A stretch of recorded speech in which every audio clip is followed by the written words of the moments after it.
Bonsoir à tous, bienvenue aux 20h sur Equinox Télévision, une édition bilingue. Innocent Zé, good evening. Bonsoir à vous, Sylvester Polizanga, and good evening to you televiewers, and welcome to this edition of the 8 p.m. bilingual newscast on Equinox Television. In this newscast, we shall tell you how schools in Cameroon are assessing the results of the 2018 academic year in the various institutions.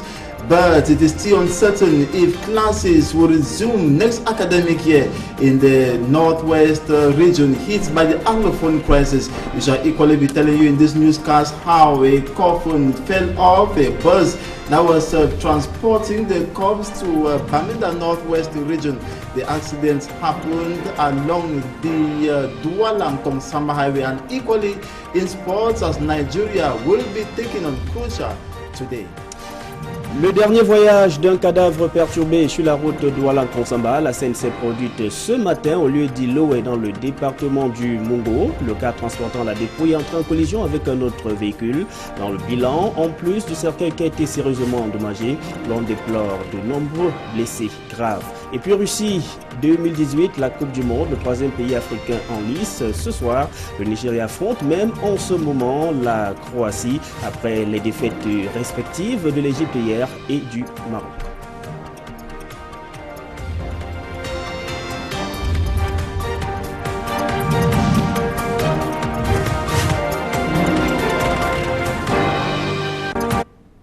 Une fois de plus, bonsoir et bienvenue sur Equinox Télévision. Le dernier voyage d'un cadavre perturbé sur la route Douala-Kongsamba, la scène s'est produite ce matin au lieu d'Ilo et dans le département du Mungo. Le car transportant la dépouille est entré en collision avec un autre véhicule. Au bilan, en plus du cercueil qui a été sérieusement endommagé, l'on déplore de nombreux blessés graves qui ont été conduits dans un hôpital de la localité. Le reportage de Jacquino Molon et Kedja.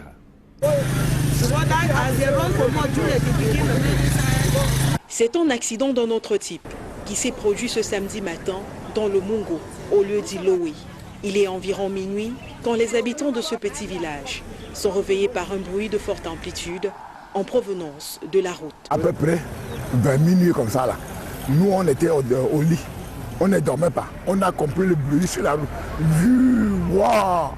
Ils vont se précipiter sur le lieu pour découvrir une scène à laquelle beaucoup se sont habitués sur cette nationale numéro 3, fortement accidentogène. Donc après avoir arrivé, nous avons constaté que la voiture bleue là, la roue était coupée. Encore sous le choc provoqué par l'accident, ce monsieur essaye tant bien que mal de trouver les mots justes afin d'expliquer ce qui s'est réellement passé. Celui-ci, il parlait Bamenda, celui avec le corps. En allant, celui qui partait à Bamenda avec le corps a esquivé. Donc s'il n'esquivait pas, c'est l'autre qui le cognait. Enfin que le gars ici a esquivé et envoyé la voiture dans le champ. Et s'il ne donne pas la voiture dans le champ, il tombait dans l'eau avec le... On retiendra finalement qu'il s'agit d'une collision entre deux véhicules. L'un d'eux, parti de Tiko pour le village Okwa Bamenda, a été percuté par ce véhicule bleu, alors déséquilibré par la perte de l'une de ses roues. Le choc sera violent, à la fois pour la famille du défunt, entassée dans la voiture de délégation, que pour ceux à bord de l'autre véhicule. Même s'il n'y a eu aucune perte en vie humaine, les blessés graves seront transportés dans les hôpitaux de Loum et de Djombe, et les autres seront forcés de passer la nuit à la Belle Étoile, attendant le lever du jour pour se trouver un autre véhicule. Des hommages académiques pour le professeur André Vesso, l'ancien directeur de l'école normale supérieure de Yaoundé, décédé le 14 mai dernier, a reçu les hommages de la communauté universitaire. Les détails avec Aïe Cyril. Chants et louanges en l'honneur du professeur André Vesso. Décédé le 14 mai dernier, l'ancien directeur de l'école normale supérieure de Yaoundé et doyen de la faculté des sciences de l'éducation de l'université de Buea reçoit les hommages académiques à l'amphi 700 de l'université de Yaoundé 1. Amis et connaissances, parents et anciens collègues ont fait le plein de l'amphi 700. Ils pleurent tous un homme de science accompli qui aura contribué à faire grandir la communauté universitaire nationale, notamment l'université de Buea, où il a été doyen de la faculté des sciences de l'éducation de 2009 à 2018. Il a beaucoup fait pour l'université de Buea. C'est dans son temps que on a beaucoup de doctorantes en soutenir. C'est pour son terme de service que beaucoup d'enseignants ont eu leur promotion. C'est sous son terme qu'on a fait amener beaucoup d'étudiants dans la faculté de sciences de l'éducation. Donc pour ça, André Mveso a beaucoup fait pour la faculté de sciences de l'éducation et pour l'université de Buea entière et pour la famille universitaire du Cameroun. Né le 10 novembre 1952 à Elik Akeng II, André Mveso séjourne à l'école normale supérieure de Yaoundé entre 1972 et 1974. En 1975, il quitte pour la France, d'où il revient nanti d'une licence en sciences de l'éducation à la Sorbonne en 1976, d'une maîtrise en sciences de l'éducation en 1977 et d'un DEA en sciences de l'éducation en 1978. En 1981, il soutient une thèse de doctorat de 3e cycle en sciences de l'éducation à la Sorbonne, avec mention très bien, avant d'obtenir un PhD en éducation comparée à l'Université de Montréal au Canada entre 1986 et 1988. Assistant au département de sciences de l'éducation de l'École normale supérieure de Yaoundé de 1981 à 1986, il sera par la suite chargé de cours au département de sciences de l'éducation de la même institution. En 2012, il accède au grade de professeur titulaire, mais depuis 2009 jusqu'à 2018, il est doyen de la faculté des sciences de l'éducation de l'université de Buea. Celui qui a toujours milité pour que l'école contribue de manière efficace à l'essor du continent africain quitte le monde en laissant derrière lui un grand vide. Tu as marché récitant l'hymne aux morts et les dieux t'ont ordonné de comparaître devant les tribunaux de toutes les villes saintes où tu as vécu. Décidément, la mort est intraitable et cynique. Elle ne fait exception de personne lorsqu'elle choisit ses cibles. À l'université de Yaoundé 1, l'émoi et la consternation remplissent les visages, surtout lorsque le cercueil quitte définitivement l'amphi 700 pour un voyage sans retour. Au terme d'une étude commandée par le gouvernement camerounais à travers le ministère des Finances, l'inclusion financière se révèle être un véritable moteur de lutte contre la pauvreté. Si les services financiers ont connu une croissance exponentielle au Cameroun, de nombreux Camerounais, eux, restent toujours exclus du système financier, ce qui peut permettre d'entretenir la situation de pauvreté dans laquelle beaucoup vivent. Plus de précisions avec Joël Essingé et Jean-Guy Zogo. Le boom des activités financières est une évidence au Cameroun, comme vient de le rappeler le ministre des Finances lors de la restitution des résultats de l'enquête sur l'offre et la demande des services financiers au Cameroun. Le volume des dépôts collectés par les établissements de microfinance est passé de 370 à 584 milliards de francs CFA. Les crédits octroyés par les banques et les établissements de microfinance au cours de la période sous revue ont également connu une tendance haussière significative de 1936 à 2 969 milliards de francs CFA, soit une embellie de 53% en valeur relative. Mais il faut bien, au-delà, que cette augmentation de l'offre financière nationale contribue à résorber la pauvreté. Il y a eu une première étape où on s'est focalisé sur la microfinance. On a essayé de la développer, on l'a assainie, mais on s'est rendu compte que les résultats n'étaient pas toujours atteints, c'est-à-dire parlant de la réduction de la pauvreté, et on est passé à l'étape supérieure qui est l'inclusion financière. Partenaire technique du Cameroun dans cette enquête, le Fonds d'équipement des Nations Unies a déjà ciblé les secteurs dans lesquels un accent devrait être mis pour le financement au Cameroun. Nous avons suggéré, à travers cette enquête, on doit faire un travail sur le financement des chaînes de valeur agricoles. Il faut les identifier, il faut pouvoir mettre une emphase sur le financement des chaînes de valeur agricoles. Mais il faut aussi développer des produits financiers spécifiques pour les jeunes, l'artisanat, en exploitant au mieux le potentiel qu'offre aujourd'hui la finance digitale. Des réponses qui devraient permettre de mieux faire face aux effets de l'exclusion financière et par ricochet de promouvoir l'inclusion financière plus pertinente dans la lutte contre la pauvreté. Les populations de Madaka, une trentaine de kilomètres de la ville de Maroua dans la région de l'extrême nord, ont défié la secte islamiste Boko Haram pour célébrer aussi hier la fête de fin du mois de jeûne du Ramadan. Ils ont élevé notamment, ces populations ont élevé leurs prières pour la paix dans leur localité et dans le Cameroun dans son ensemble. C'est un reportage signé Amadou Daïrou et Julien Berthe-Bissaï. Ils n'ont pas dérogé à la règle en cette année 2018. Les fidèles musulmans de l'arrondissement de Bogo, dans la ville de Maroua, ont pris d'assaut ce lieu de prière pour implorer Allah. Une fête qui se déroule dans la tristesse avec les multiples braquages et assassinats qui ont fait des dizaines de morts dans l'arrondissement de Maroua 2e. Nous étions très accablés par des malfrats. Nous entendons ici par là des braquages et des attaques à perpétuer. Et durant ce mois, je pense qu'il nous a gardés. Et il a compris notre prière. Nous continuons toujours à exaucer Dieu, de toujours nous garder, de loin davantage de nous, tous ces malfaiteurs qui ne nous laissent pas le sommeil tranquille. Amen. À Madaka, toujours dans le même arrondissement, les fidèles musulmans, sous la conduite de Sa Majesté Lawan, ont prié pour la paix dans la région de l'extrême nord en particulier et pour le Cameroun en général. Et donc après 30 jours de jeûne, nous sommes venus vous adresser également nos salutations. On prie le Seigneur ensemble pour qu'il préserve notre nation d'une paix, qu'il préserve notre milieu d'une paix et qu'il préserve notre santé, qu'il nous élève au rang de dignes citoyens camerounais et qu'il fasse de vous aussi ces citoyens nobles, exemplaires et le jour venu que vous soyez élevés à la dignité. Sa Majesté Lawan Bouba Amadou, chef de la communauté musulmane de Madaka, a également demandé aux habitants de dénoncer tout acte de barbarie afin d'éviter le pire tel que survenu à Magavé, à Maroua 2e. Les membres de la secte islamiste Boko Haram qui seraient à l'origine de ce drame ont été arrêtés pour exploitation.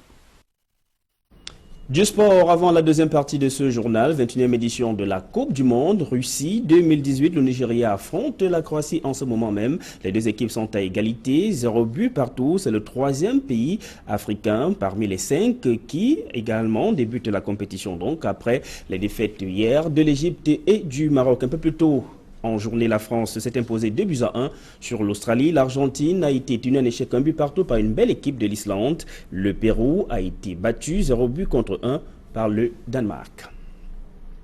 Innocent Daze, you have the second part of the news.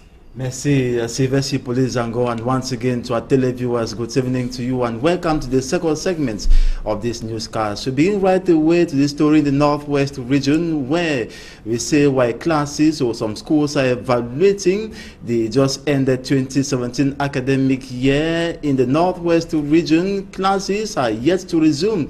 That is in 2018 as speculated by many. It should be noted that the primary school in particular, that's in Pinyin, northwest region of the country, is yet to have its pupils resume due to the escalation of the Anglophone crisis since 2016. Our reporter Mimi Mefo and Amos Fongo are our reporters on special assignments in the northwest region. They have this report.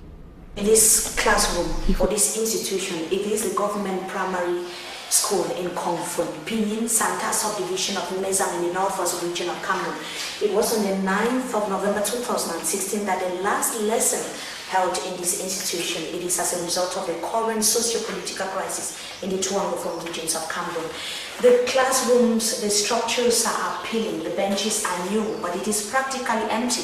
It's been a similar scenario throughout the academic year 2017-2018. Nothing has changed at the government primary school Kongfun in Pinyin, and it is likely going to be a similar atmosphere when classes resume come September. Under normal circumstances, school officials or guards on duty were supposed to be present on campus to receive those coming for inquiries. But it is not the case at the government primary school Kongfun, Pinyin Santa subdivision of the northwest region of Cameroon. Before the Anglophone crisis escalated, kids usually come here to play, but they cannot do so today, else they might be mistaken for schoolgoers. In the classes, benches and floors are dusty, presenting the picture of a building which has been out of use for over 1 year. On the boards, the last lessons were dished out on the 3rd of December 2016. Some of the classes are simply closed, the surroundings bushy. This school, which has been existing for decades, was renovated and handed to the government of Cameroon in 2017. To get reactions from Pinyin residents was difficult, but they told us off camera that the coming school year might be a blank one, as they are not ready to send their children to school with the current state of affairs. Reporting from this deserted academic premises in Pinyin, Santa subdivision of the Northwest region of Cameroon, we are Mbo Stella, Amos Fongo and Mimi Mefo for Equinox Television. And Cameroonians were taken aback after seeing a video of young women being robbed in mud in the Bali subdivision in the northwest region of the country. Equinox Television visited Bali to investigate the situation. Mimi Mefo and Amos Fongo once again. The video left Cameroonians in shock.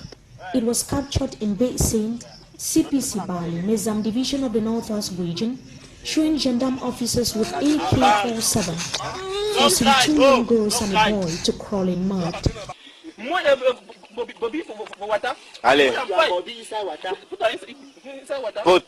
Though the 2 girls pleaded for mercy, the gendarmes pour insults at them, qualifying them as Ambazonian spies. Go, go, go, go, go. Oh, shut up, shut up. At the end of the 4-minute video, one could see that one of the victims was completely exhausted and lying helpless on the ground. Equinox Television traveled to Basin in Bali subdivision, and this is the picture of the area where the victims were being maltreated by gendarme officers. The area is partially muddy.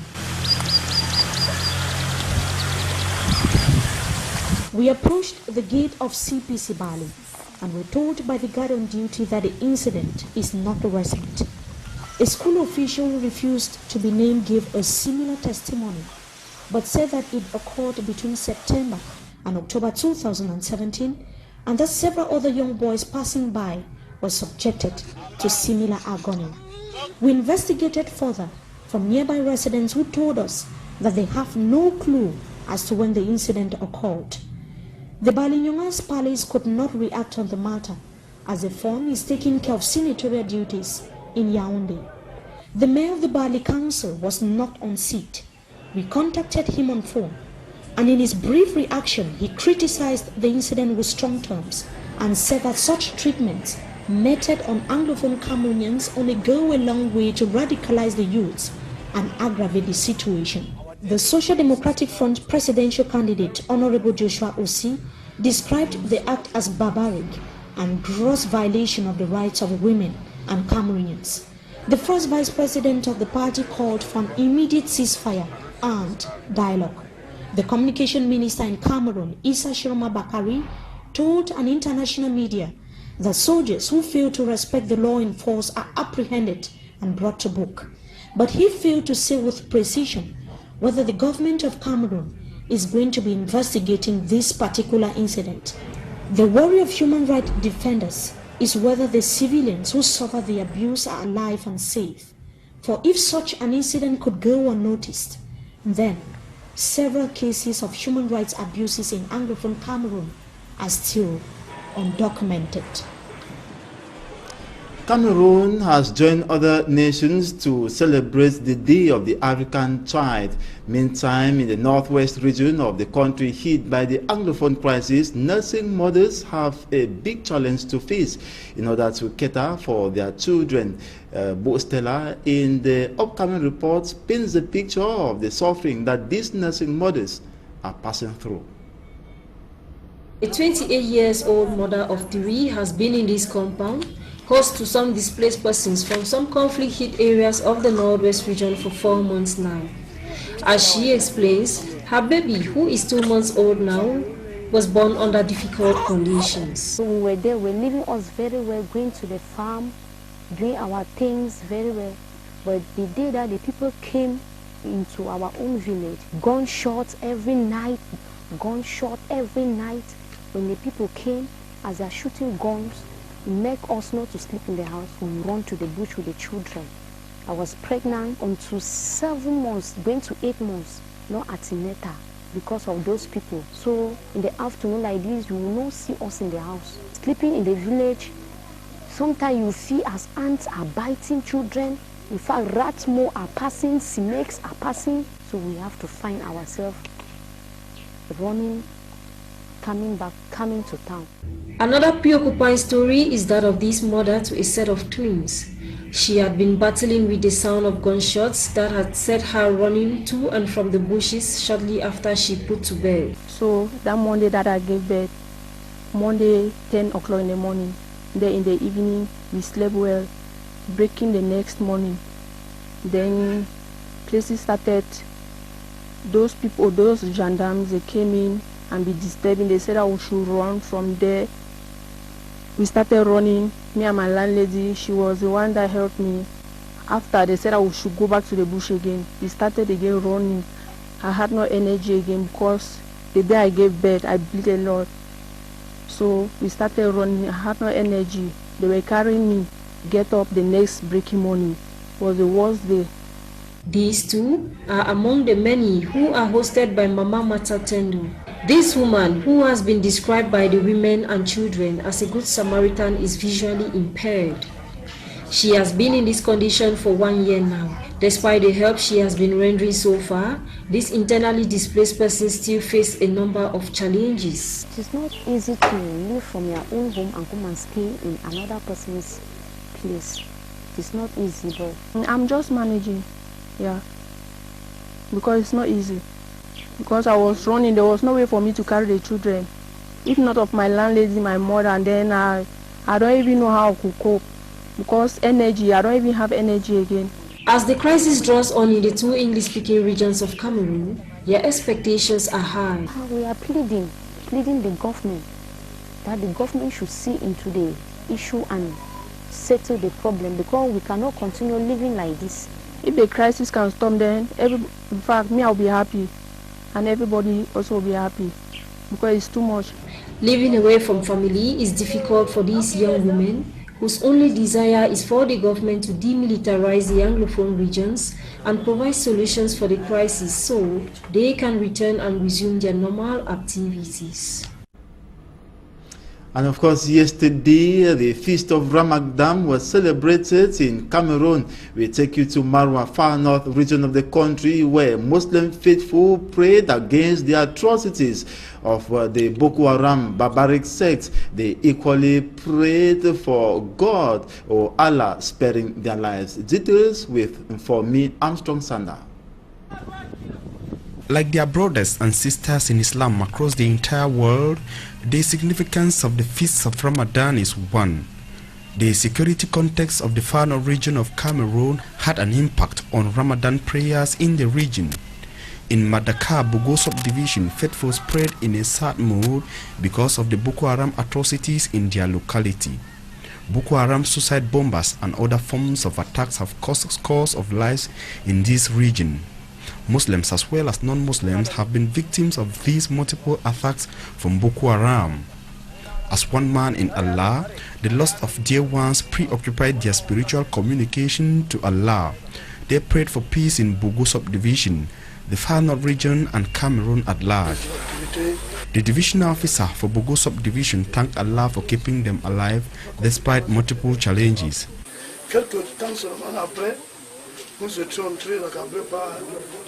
We were really engulfed by men of the underworld, particularly armed robbery and targeted attacks. During this period, we think he protected us and he heard our prayer. We will continue to pray for him to protect us from these evildoers who are giving us sleepless nights. The Muslim traditional leader in Madaka, His Majesty Buba Lawan Hamidu, asked them to denounce any form of sectarism. He cited the recent attack of Marwatu subdivision where 13 people were killed. The members of the Boko Haram sect who were responsible for the act were later arrested for justice to take its course. We now talk this story where 3 persons have been injured in an accident which occurred along the Douala-Kongsamba stretch of roads. It should equally be noted that the casket that was being transported with the corpse inside for burial actually fell from the bus. Details with Franklin Mwabe. It was at midnight in Loe, a locality situated some 200 kilometers away from the toll gate in Manjo, in the Mungo division, that a vehicle leaving from Tiko to Oku, northwest region of Cameroon for burial, had an accident with a corpse on board the bus. The remains of Mr. Jato fell off the bus after the casket got shattered. The bus carrying the corpse and other sympathizers to Oku was hit by another vehicle coming from the opposite direction that lost one of its wheels. So other man where they come for it back, the man don't come on for trial position. Then he go meet up with driver for this side, then they jump.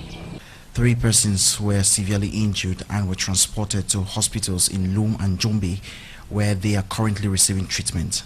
The family of the bereaved had to make other arrangements for the corpse to be transported for burial in Oko in Bamenda. We don't go find a different motor with different arrangement now, we buy different coffin because the one way we don't buy don't scatter all. Only God could have saved the bereaved family from the severely damaged bus which they were inside. And now we take you to the Southwest region to see some social development bodies selected from the Southwest region and the Center region have come to the end of a 6-year health program on the capacity building for an HIV-free society. Details with Derry Jato. The various campaigns for an HIV-free society carried out by some social development bodies around Cameroon, specifically in the Southwest, South and the Center regions, attracted VIV Healthcare Positive Action for Children Fund, a United Kingdom-based organization, and in 2012, a program was launched to strengthen their capacities, and the Cameroon Baptist Convention Health Services has been in charge to provide the technical services since then. It is also intended to ensure that even as they implement those projects, they are able to document and show the impact of their contribution. So this is what we have been doing since 2012. Mr. Alphonse Abanda, the CBC administrator who doubles as the coordinator of this VIV program, says they have satisfactorily come to the end of this 6 years health mission. From our evaluation, we have ascertained that Child AIDS Development Foundation International, Member Action Jeune, and Reach Out Cameroon have the capacity to perform within the standards that are required. And to the beneficiaries, this technical assistance has helped them to be able to face bigger health challenges. Though the program is ended, but a bond has been created between the CBC Health Services and these structures for a healthy society. And now, before we end this newscast, we talk sports to say Nigeria, another African country, is currently representing the continent that is against the defending Croatia, and the game is still 0-0. It should be noted that France earlier played against Australia this afternoon, where they defeated Australia by 2-1. Argentina and Iceland ended on a 1-1 draw. Peru and Denmark equally played, with Denmark beating Peru. That was 1-0. And it is on this note that we draw cutting on this 8 p.m. bilingual newscast on Equinox Television. Thanks so much for watching. Another rendezvous comes up tomorrow. Bonne soirée, Sylvestre Polizangao. Bonne soirée à vous, Innocent Nazé. Mesdames, Messieurs, c'est ici que nous mettons un terme à cette édition de Journal Bilingue sur Equinox Télévision. Restez en compagnie de nos programmes qui se poursuivent.